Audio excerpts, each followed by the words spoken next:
Baryo ng Aswang.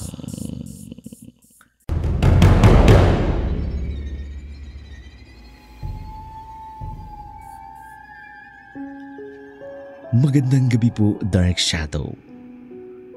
Kumusta po kayo? Sana po ay nasa mabuti kayong kalagayan. Kumusta na rin po ang mga kapwa ko ka-DS dyan na laging nangangati ang tenga at nag-aabang ng mga panibagong upload po ninyo? Shout out na lang sa inyo. Itago na lamang ninyo ako sa pangalang Juan Mercado, isang retiradong guro. May kaunting pensyon kaya nagkakasya na rin. Matanda na pero hindi ko po makalimutan ang karanasan ko sa aking kabataan na hanggang ngayon nasa akin pa ring puso at isipan. Taong 1968 noon, 25 anyos pa lamang ako nang makapagtapos ako sa kursong Bachelor of Elementary Education na destino ako sa malayong bayan sa Bukidnon. Hindi naman ako nagreklamo kasi nga passion ko talaga ang pagtuturo. Masaya ako kahit saan man ako ma-assign. Ang mahalaga sa akin, maipractice ko ang aking propesyon. Sobrang hikahus pa noon ang mga estudyante. Naalala ko pa, lapis at papel lang ang kanilang dala. Nakalagay sa isang bag na yari sa handicraft. Ang tsinelas nila ay gawa sa abaka. Ang paaralan ay yari sa kawayan at ang bubong ay gawa sa kugon. Merong mahabang upuan sa magkabilang gilid na kung titingnan mo, tila tumatambay lang ang mga estudyante ko. Matagal akong patingin-tingin sa paligid nang may magtanong sa akin na isang binatilyo. Nakapulo ito at nakapaa. Ang sabi niya sa akin, "Mamang anong ginagawa niyo po dyan? Wala pong guro kasi wala pong pasok." Napangiti ako at sinagot ko ang bata. "Ako si Ginoong Mercado. Ako ang guro ninyo rito. Kararating ko lang ngayon." Namilog ang mga mata ng bata. Sabay abot ng kamay at nagmano. Mano po? Ako po si Telisporo Di Maano. Magandang araw po sa inyo. Ali po kayo. Sasamahan ko po kayo kay matandang pinuno." Sumama ako sa binatilyo na nag-guide sa akin. Buong ingat niya akong iniiwas sa mga putik. Maputik kasi ang bahaging aming nilalakaran. Ayaw niya ring marumihan ang aking puting sapatos na matulis. Mahaba ang nilakad namin. Tumawid kami ng tulay na maraming puno ng niyog na malalambot dahil nabubulok na. Sabi niya sa akin, "Dahan-dahan lang po, guro. Kasi bulok na po ang puno ng niyog, baka mahulog tayo. Mabuti na lang, hindi masyadong madulas. Kung maulan po, baka hindi kayo nakatawid. Nandun po ang bahay ng pinuno."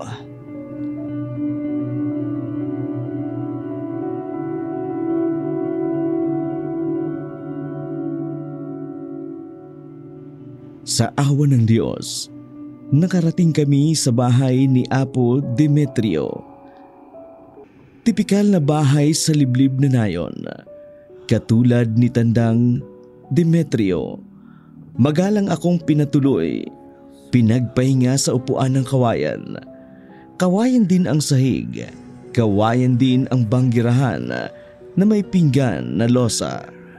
At basong kawayan, ang tubig galing sa tapayan na may preskong tubig ang ibinigay sa akin.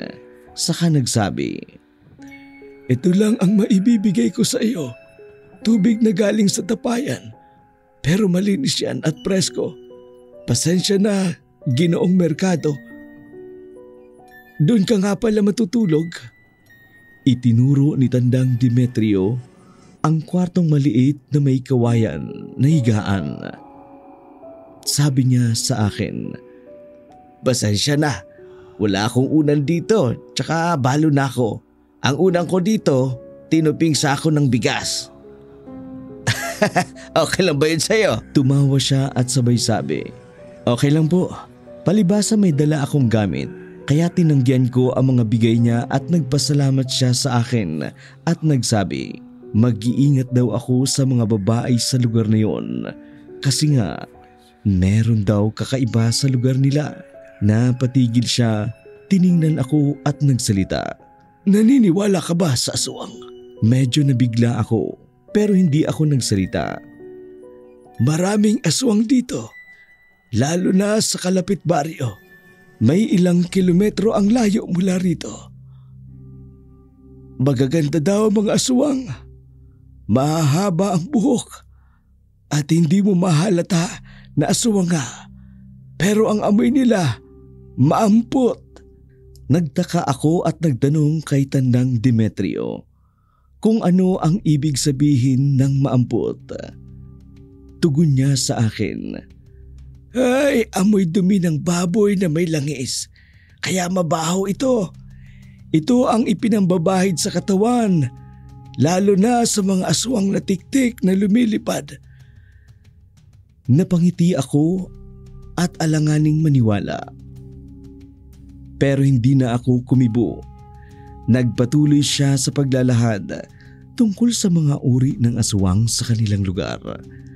Hanggang sa dalawin na ako ng antok sa haba ng kanyang mga inilahad na kwento at mga tagubilin sa akin. Sa puntong yun, pumunta na siya sa komedor ng bahay. Kumuha ng walis tingting, inilagay sa pintuan. Patiwarik ang pagkakaayos. Nagtaka ako, pero unti-unti nang pumipikit ang mga mata ko. Pero nagising ako nang makarinig ako ng isang ingay ng baboy sa ilalim ng bahay niya.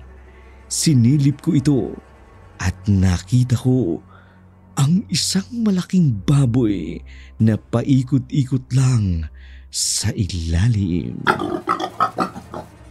Pero rinig ko si Tandang Demetrio na nagsasalita. Umalis ka dyan! Kilala kita! Sige! Ihihiya kita dyan! Umalis ka! Tsa! Hindi na ako kumibo at natulog na lamang. Kinaumagahan, nag-init ako ng tubig at nagkape. Tulog pa si Tandang Demetrio. Naligo ako sa poso sa labas ng bahay. Nang makarinig ako ng hagitik, mga pigil na tawa ng babae. Inanap ng aking mga mata at nakita kong nakakubli siya sa damuhan sa kabila ng koral ng kawayan. Pero hinayaan ko na lamang at binilisan ko na lamang ang pagpaligo ko. Nagbihis ako. Saka nakita kong pupungas-pungas si Tandang Demetrio. Nagpaalam ako sa kanya. Napapasok na ako sa eskwelahan. Tumango siya at uminom ng kape. At iniwan ko at nagpasalamat. Pagdating ko sa eskwelahan, wala pang mga estudyante noon. Kaya kinuha ko ang batingting sa gilid ng maliit na blackboard at pinatunog ito. Hindi nagtagal, dumating na ang ilang mga bata. Kabilang ng sumalubong sa akin. Nakatayo sila ng tuwid, walang kibo. Nakatingin lang sa akin. Kaya ako na ang unang bumati sa kanila. Good morning, children!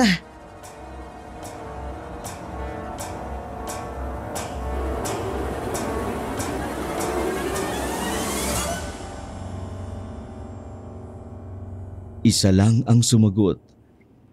Magandang umaga po, guro. Nagsimula na akong magpakanta sa kanila ng bahay kubo. Tuwang-tuwa naman ang mga estudyante ko. Naaliw sila sa lyrics ng kanta. Pagkatapos, nagturo na ako sa kanila. Masaya ang unang araw namin ng mga bata. Dahil binigyan ko ng twist ang awitin, ginawa namin itong action song. Hindi sila makaget over sa awiting yun, kaya kahit nagtuturo na ako, kumakanta-kanta pa rin ang ilang mga estudyante.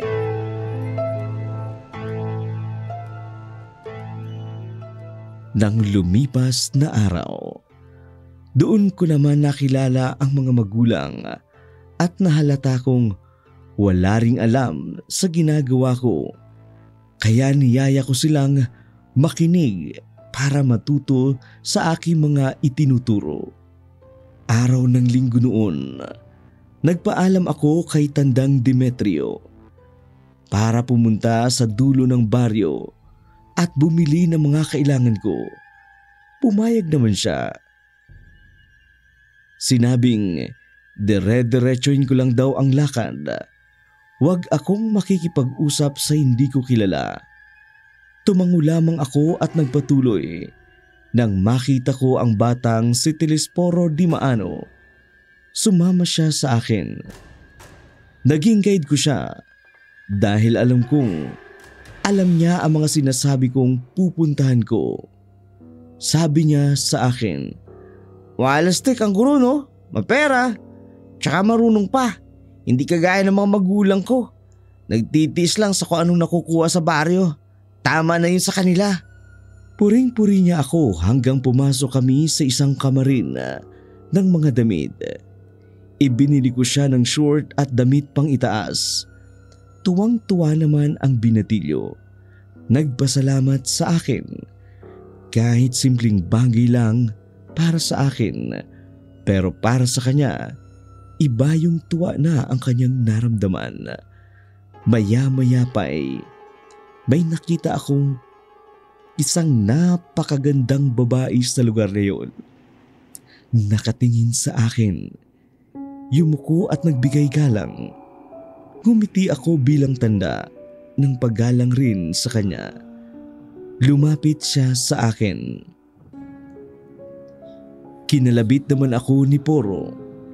Hindi ko siya pinansin dahil lumapit na sa akin ang magandang dilag. Bago ka ba dito? Anak mo ba siya? Hindi at oo. Malumanay kong sagot.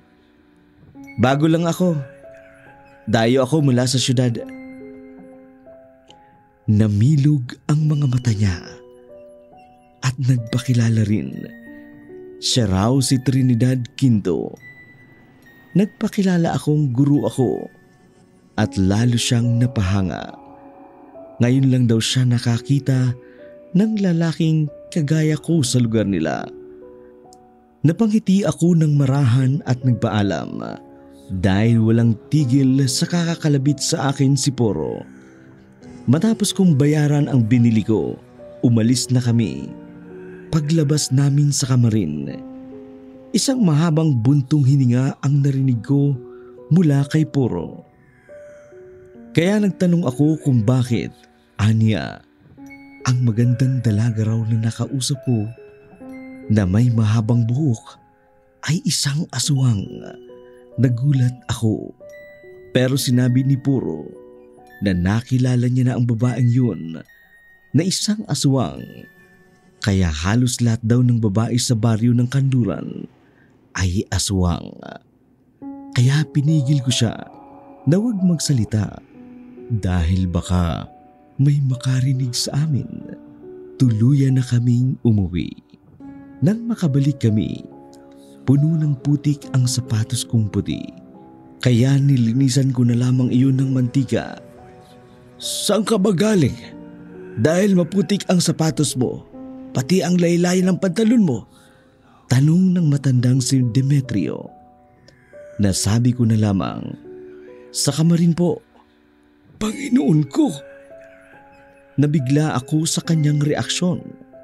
Tila kinabahan siya sa ginawa namin. Samantalang alam niya naman kung saan ako pupunta. Kasi nga, nagpaalam ako sa kanya bago ako umalis. Kaya alam niya rin kung ano ang pupuntahan ko. Kaya nga nagtaka ako noon at napaisip ako kung bakit ganun na lamang ang reaksyon niya nang makita ako. Halos lahat ng babae doon ay aswang. Tiningnan ko lang siya.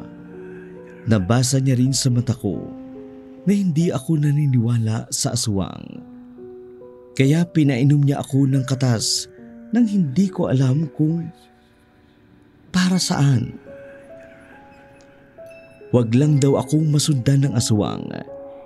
Hindi nawala sa isip ko ang babaeng si Trinidad. Naglaro sa isipan ko ang maganda niyang muka, pati na ang kanyang mahabang buhok na inililipad ng hangin. Napangiti ako habang kumakain kami ng matanda. Matapos kaming kumain, kinuha niya ang mga kamay ko at sinipat ng maigi. Panginoon, pinag-iinteresan ka ng aswang. Alam mo ba, kapag nagkagusto ang aswang sa isang tao, hindi ito titigil hanggat hindi nakukuha ang gusto. Sambit niya sa akin. Gagawa at gagawa sila ng paraan para makuha ang gusto nila at gawin ang nais nila. Palibhasa, halos maubos na ang kalalakihan sa kanilang lahi. Kaya hindi na magkaugaga sa paghahanap ng lalaking mapagpapalahian nila. Bigla kong naisip noon, ako pa ang gagawing palahi ang baboy. Natawa naman ako sa sarili ko. Ganun ba talaga kadesperada ang mga aswang na yun? Medyo kinabahan ako. Pinagharian ng takot ang buo kong katawan. Sa kabila ng bantang, mapanganib daw ang mga aswang. Pero natawa pa rin ako dahil sa lakas ng pananampalataya ko sa Diyos. At nakasisiguro akong kapag ang Diyos ang panig sa akin, walang sino man ang pwedeng makapanakit sa akin. At walang sino man ang magtatagumpay sa kanilang masamang hangarin laban sa akin. Dahil ang Diyos ang aking kalasag, ang mga masasamang loob ay walang magagawa para pabagsakin ako. Kaya alam kong magiging matatag ako at maraming pagsubok sa aking buhay ang malalampasan ko dahil sa aking pananalig sa Diyos.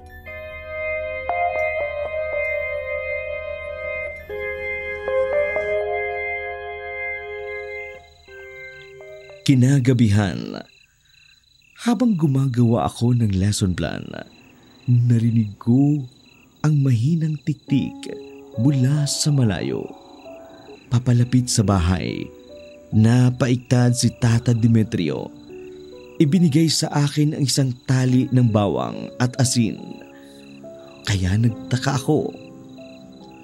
Tata Demetrio, ano gagawin ko rito? Tanong ko sa kanya. Panlaban ito sa mga aswang. Kaya wag mong ihihiwalay ito sa katawan mo. Protection mo ito para hindi ka malapitan ng kanyang katropa. Naisip ko, hindi naman ako naniniwala sa aswang. Kaya hindi ko maiwasang hindi magtanong uli. Tata Demetrio, ano pong katropa? Anong ibig mong sabihin? Napatingin siya sa akin, sabay sabi, ang katropa ay lalaking gusto ng mga magulang ng babae. Isa ring aswang. Iniisip ko pa sana ang mga sinabi niya, pero pinagharian ako ng takot at kaba nang marinig kong palakas ng palakas ang tiktik. Tanda na malapit lang ang aswang sa paligid. Pero ang sabi ni Tandang Demetrio, hayaan ko na lamang daw. Hindi naman daw makapapasok ng bahay ang mga aswang Kaya sumilip ako sa siwang ng bintana. Nakita ko mula sa dilim ang isang lalaki na sinasaway ang isang babae.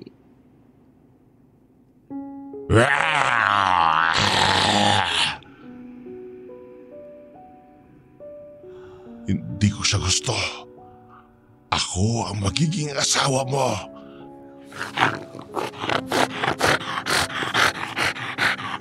Bigla siyang naging aso. Inangilan ang lalaki. Tumakbo ito papalayo. Umalis na ang matanda. Umalis na rin ang aswang. Sa madaling salita, lumipad ang isang aswang patungo sa direksyon kung saan nagtungo ang aso. Hindi ito kwento-kwento lang, Dark Shadow. Yun talaga ang totoo kong nasaksihan ng dalawa kong mga mata ng mga oras na yun. Bagamat hindi ako naniniwala sa aswang, pero sa nakita ko, mahihintakutan. Ayon kasi sa aking na-research, sila pala ang tinatawag na aswang na tiktig. Isang uri ng aswang na tinatawag na tiktig. Sinasabing ito ay maaaring maging isang malaking ibon, isang maliit na aso na kumakaway. Ang pangalan ay nagbumula sa tunog ng kanilang tawa o ingay na parang tiktik. Ang tiktik ay madalas na sinasabing maaaring nagpapalit ito ng anyo. Minsan isang malaking ibon, minsan isang maliit na tao na kumakaway-kaway. Ang pangalan ay nagbumula sa tunog ng kanilang tawa o ingay na parang tiktik. Ang tiktik ay madalas na sinasabing maaaring magpalit ng anyo mula sa ibon patungo sa isang tao. Alam ko naman na ang mga kwentong aswang ay isa lamang sa kulturang mitolohiya. Hindi naman ito totoo. Sa tunay na buhay, ito'y bahagi lamang ng mga tradisyon at paniniwala ng mga lokal na komunidad sa Pilipinas. Sinasabi naman ng ilan na ito raw ay maaring maging isang malaking ibon o isang maliit na tao na kumakaway-kaway. Ang pangalan ay nagmumula sa tunog ng kanilang mga tawa o ingay na parang tiktik. Ang tiktik ay madalas na sinasabing maaaring magpalit ng anyo mula sa ibon patungo sa isang tao. Alam ko naman na ang mga kwentong aswang ay isa lamang sa kultura ng ating bansa. Naalam ko naman na ang mga kwentong aswang ay isa lamang sa kultura o mitolohiya lamang. Hindi ito totoo sa totoong buhay. Ito'y bahagi lamang ng tradisyon at paniniwala ng mga lokal na komunidad sa Pilipinas. Isa na nga roon ang lugar na napuntahan ko. Pero yung nakita ko, hindi naman ako namamalikmata lang at hindi ako nakasaksi.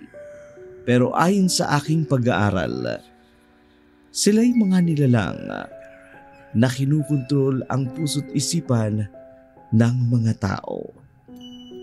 Ayon din kay Tata Demetrio, madali lang sa kanila ang magpalit ng anyo.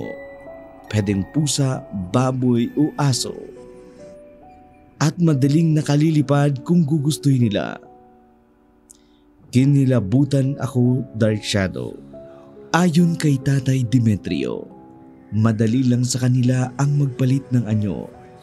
Pwedeng pusa, baboy o aso. At madaling nakalilipad kung gugustuhin nila. Kinilabutan ako bigla nang may bumagsak sa bubong ng bahay. at narinig ko ang kaluskos sa pintuan ng bubong.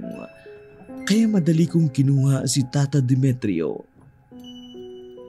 Pinaspas niya ng 3 ulit sabay sabi, "Lumabas ka dyan! Lumayo ka, aswang! Kung hindi, makatitikam ka sa akin ng hagupit ang buntot page! Ha! Ha! Layo! Layo!" At narinig ko ang halakhak. Umalis ito at lumipad palayo. Hindi na ako nakatulog ng gabing iyon.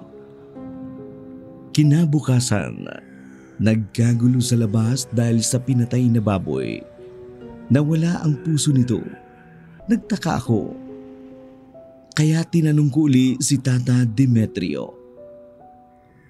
"Bakit? Sino ang pumatay sa baboy?" "Ang lalaking aswang, nakatrato ng babae." "Kilala mo ba ang babaeng yon?" Tanong niya uli sa akin. "Opo, Trinidad po ang kanyang pangalan. Tendera po siya sa kamarin." Sabi ko sa kanya, "Matindi ang pagkakagusto niya sa'yo. Pero may hadlang, Juan.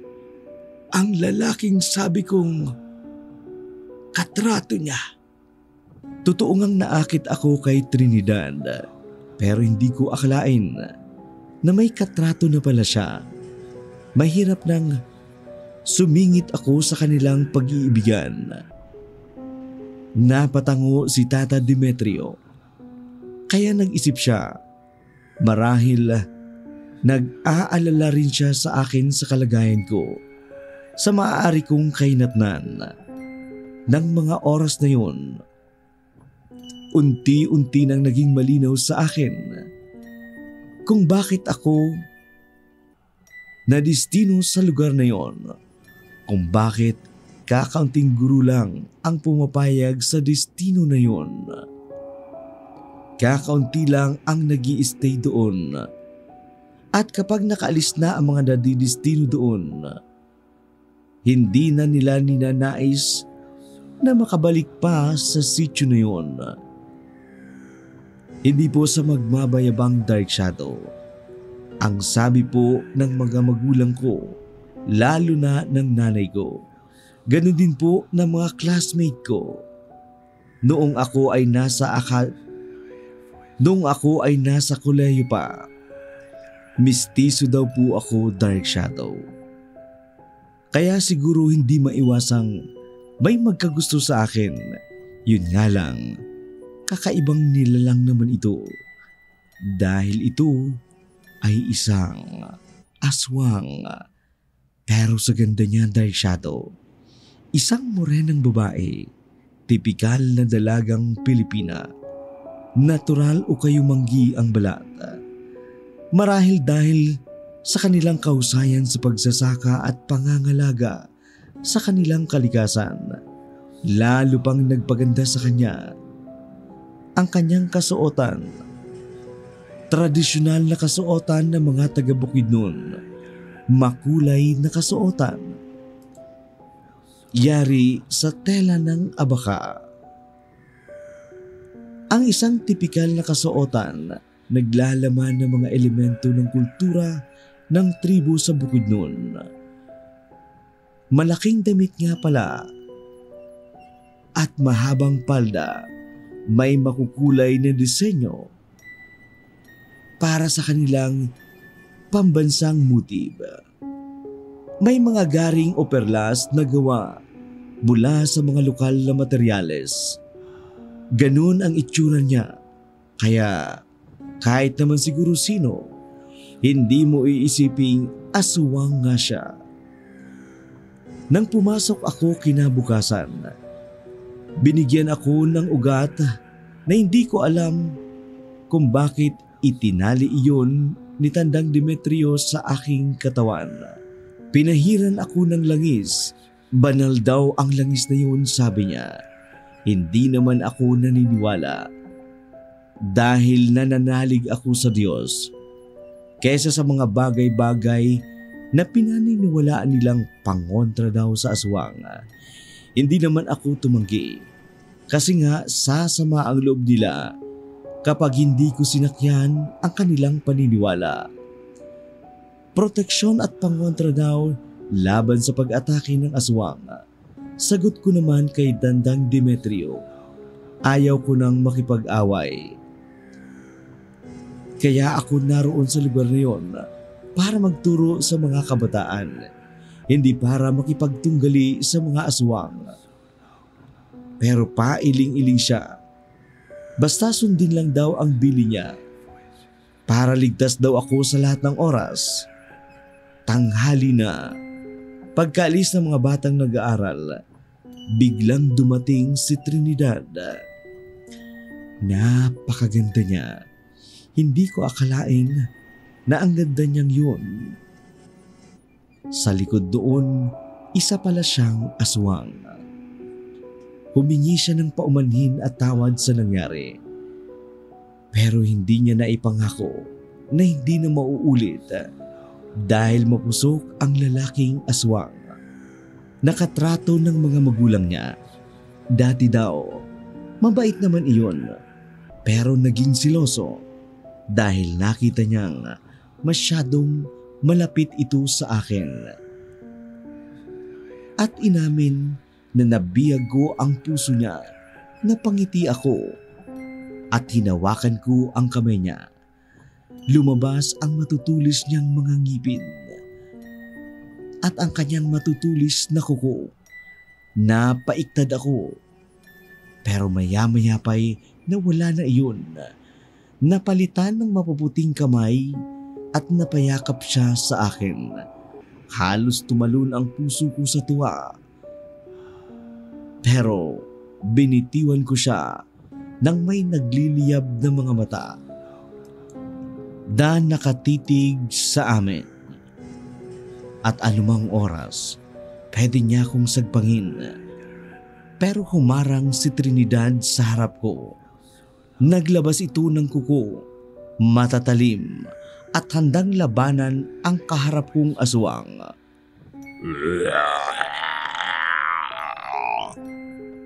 Ungol ni Trinidad at nagwika. Oras na para singilin siya. Kahit ang hibla ng buhok niya, mapapatay kita. Isa ka lang malakas na ungol. Isang malakas na ungol ang pinakawalan ni Roro. At bigla itong nawala. Nawala din si Trinidad. Halos manginig ang tuhod ko. Nagtayuan ang mga balahibo ko sa nangyari.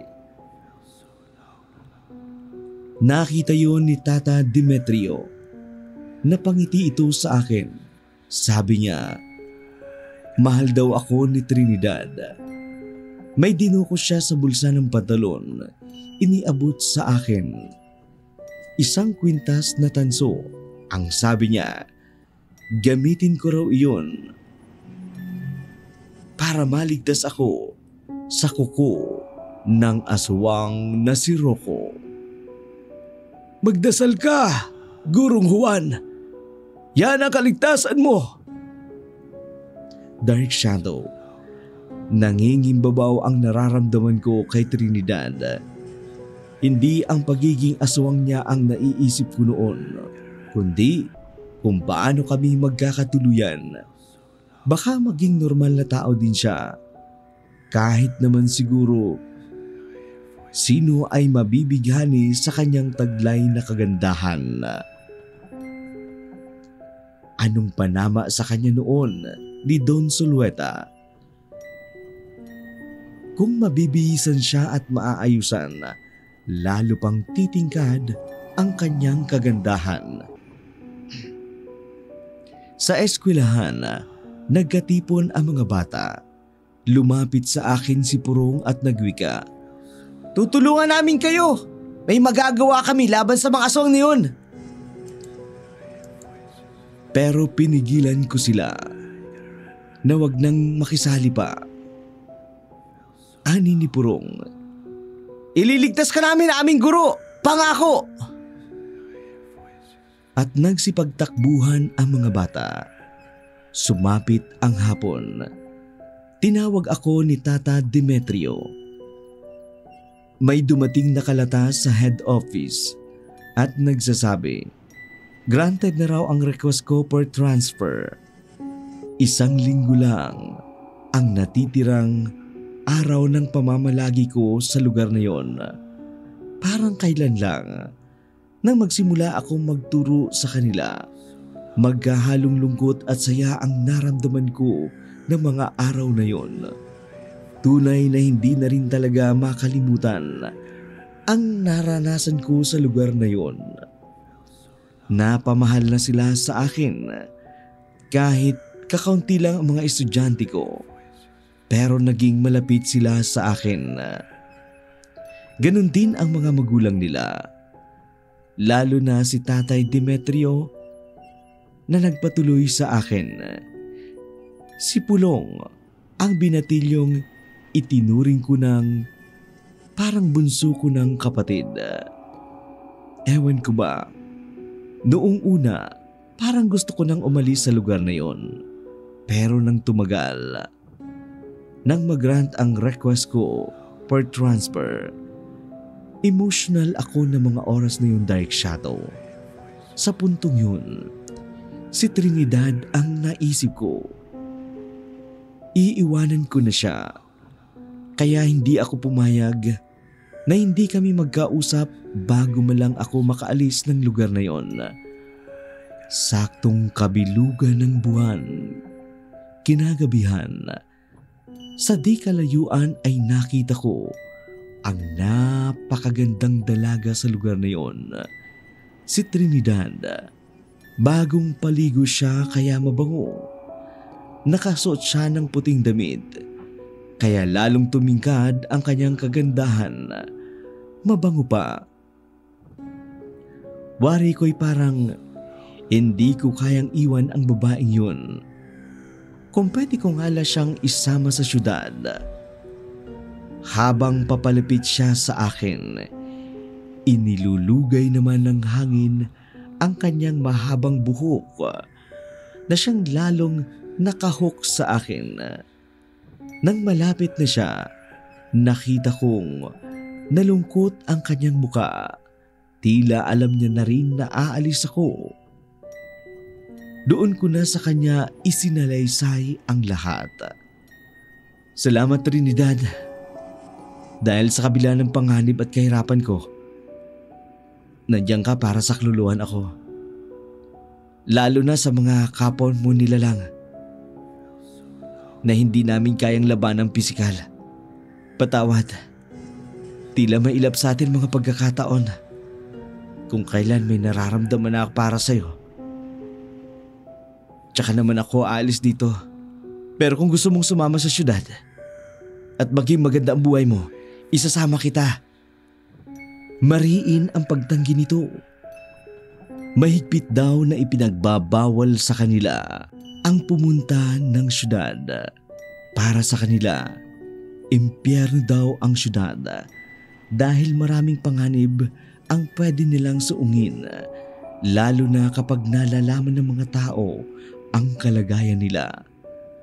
Wala man lang akong nagawa para pilitin siya. Naisip ko na lang kung talagang kami, tadhana ang gagawa ng paraan para paglapitin kami. Nakita kong malungkot ang kanyang muka.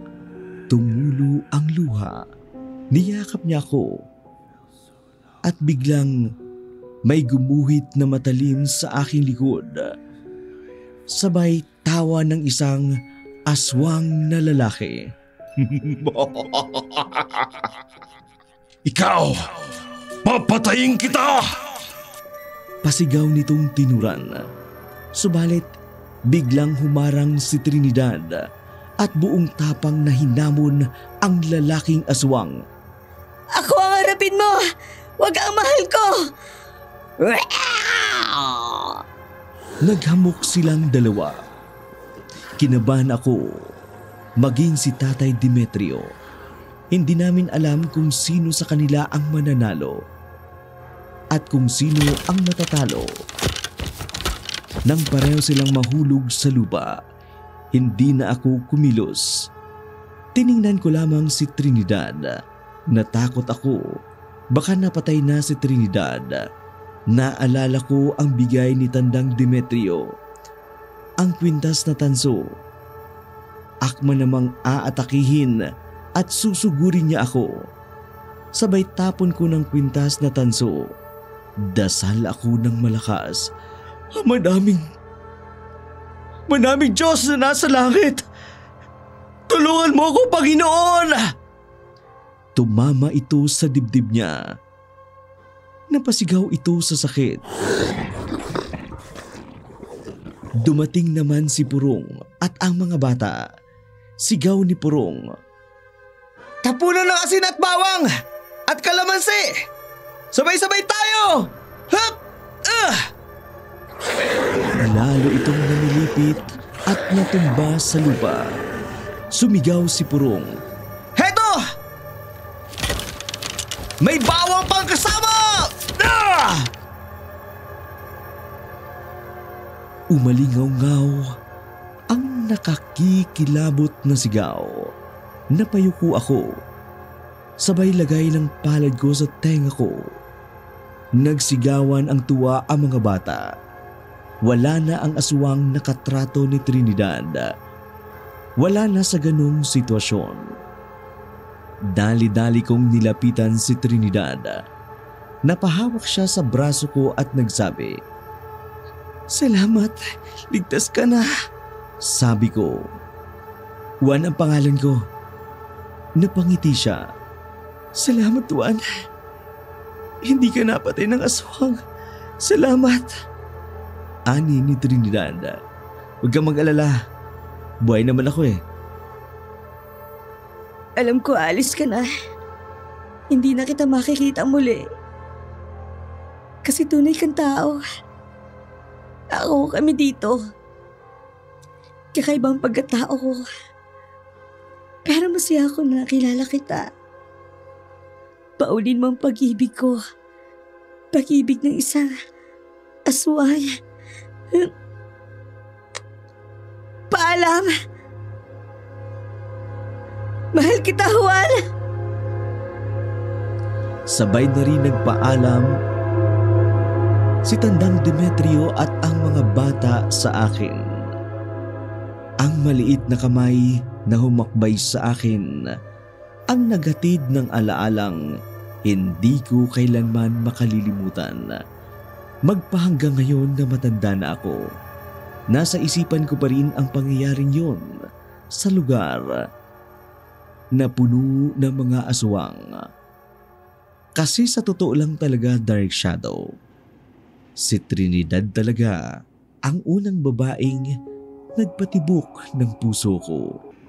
Sobrang layo na rin talaga kasi ng destino ko. Halos isang araw ang biyahe para makarating ako sa kanila. Wala ring signal sa kanila ang cellphone noon. Kaya nawala na rin kami ng komunikasyon. At unti-unti, sa patuloy na paglagas ng mga dahon sa tangkay ng panahon, sabay din ang paglagas ng aking alaala sa kanya. Nakalimutan ko na siya, Dark Shadow. Ganon din ang nararamdaman ko sa kanya. Subalit, dumating naman ang isang babaeng siya kong nakaisang dibdib. Habang ikinukwento ko sa kanya ang mga pangyayari, hindi niya maiwasang hindi magselos. Kasi sabi niya, hindi niya raw maramdaman sa akin ang pag-ibig na ipinaramdam ko sa aswang na si Trinidad. Lalo pa siyang nagselos, Dark Shadow, nang magsilang kami ng una naming anak na babae. Ininsist ko talaga na ang ipangalan sa kanya ay Trinidad. Pero sobra namang napakamaunawain ng asawa ko. Kahit nagsiselos siya, hindi ko naman siya nakita ang sinumbatan ako sa aking mga maling desisyong nagawa. Salamat po, Dark Shadow, Sana ang kwento ko po ay maghatid sa inyo ng aral at hindi takot. Na maaaring ma-encounter din ng mga guro na nadidistino sa malayong lugar upang malawakan ang kaalaman ng mga bata na nasa liblib na bahagi ng probinsya. Hanggang sa muli, gusto ko lang pong iwan sa inyo ang ilang kataga na sinabi ng isang philosopher of education na si Henry Adams. Ang sabi niya, "Teaching affect eternity. No one knows where the influence will stop. Never underestimate your capacity as a teacher to change the lives of the pupils." Kaya masaya ako sa propesyong pinili ko. Mamatay man ako sa mundong ito, pero hindi mawawala ang alaala at mga aral na itinuro ko sa aking mga estudyante. Beno Dark Shadow, hanggang dito na lamang po ang aking sulat. Sana po mapili ang aking kwento kahit mabasa man lang sa inyong napakagandang programa. Lubos na gumagalang at nagpapasalamat, Juan Mercado.